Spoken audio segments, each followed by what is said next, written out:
नमस्कार दोस्तों।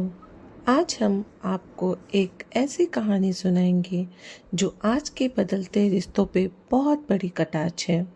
जहां आज अपने आप नहीं रह रहे, वहीं एक पराया व्यक्ति, उनका खुद का सेवक, उनके लिए कुछ कर गुजरता है। तो चलिए सुनते हैं, जिसका शीर्षक है मालिक। तो मालिक एक ऐसी कहानी है जहाँ उनका सेवक सिर्फ सेवक ही नहीं रहता, उनका बहुत कुछ बन जाता है। वो कहते हैं ना कि निस्वार्थ सेवा का फल जरूर मिलता है।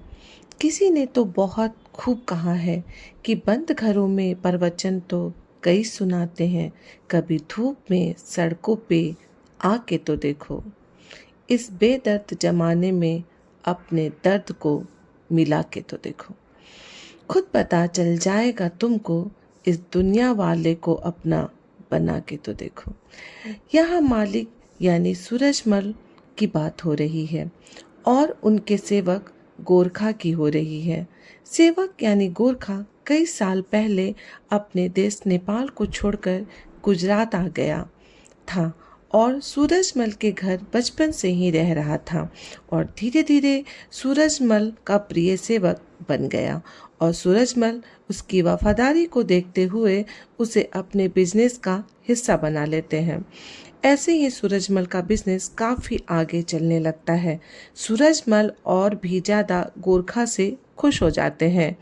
इधर घर वाले को गोरखा अपने आंखों में खटकने लगता है। वो सोचते हैं कि अगर सूरजमल अपनों को छोड़कर नौकर पे भरोसा कर रहे हैं तो इस चिढ़ के कारण वो सूरजमल के बिजनेस को हड़पने की साजिश करने लगते हैं और कुछ ही दिनों में वो कामयाब भी हो जाते हैं। इस तरीके से सूरजमल अब अपने बिजनेस से हाथ धो देते हैं, या यूँ कहें कि अब उनके अपने ही न उनके दुश्मन बन जाते हैं और उनसे सारे बिजनेस ले लेते हैं।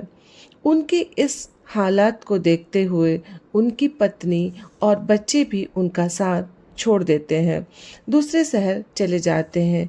यह सोचते सोचते सूरजमल की तबीयत अब खराब होने लगती है और वो डिप्रेशन यानी मानसिक समस्याओं का शिकार हो जाते हैं। हालात इतनी बुरी हो जाती है कि उन्हें देखने वाला सिवाय उनके नौकर यानी गोरखा के अलावा कोई नहीं रहता।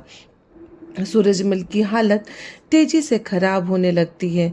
यह देख गोरखा भी डर जाता है, पर हिम्मत ना हारते हुए वो अपने मालिक को पहले जैसा करने का सोचता है और काफ़ी लगन के साथ अपने मालिक की सेवा में लग जाता है। किसी ने सही कहा है, पेड़ लगाओगे तो एक दिन फल उस पे जरूर आएंगे। उसी तरीके से उसकी मेहनत से सूरजमल में अब सुधार होने लगता है और धीरे धीरे गोरखा की मदद से सूरजमल पहले जैसे हो जाते हैं। गोरखा के यह साथ देखकर सूरजमल को फिर से जीने की तमन्ना होने लगती है, या यूँ कहें कि उन्हें भी अपनी ज़िंदगी से फिर से प्यार हो जाता है और फिर से वो दोनों मिलकर यानी सूरजमल और गोरखा अपने बिजनेस की शुरुआत करते हैं और कुछ ही दिनों में सूरजमल का बिजनेस ऊंचाइयों को छूने लगता है। सूरजमल की दिमाग और गोरखा की वफादारी मिलकर पूरे बिजनेस में एक शोर मचा देती है, यानी उनका जोर शोर से नाम होने लगता है। इधर सूरजमल की फैमिली तक ये शोर चली जाती है और वहाँ उनकी पत्नी और बच्चे वापस अपने पिता को जो इस मझधार में छोड़कर चले गए थे वहाँ आने की सोचते हैं और आ भी जाते हैं। वहीं वो लालच के साथ घर पे वापस आते हैं। फिर मेहमान की तरह, बिन बुलाए मेहमान की तरह वो सूरजमल की ज़िंदगी में फिर से आ जाते हैं।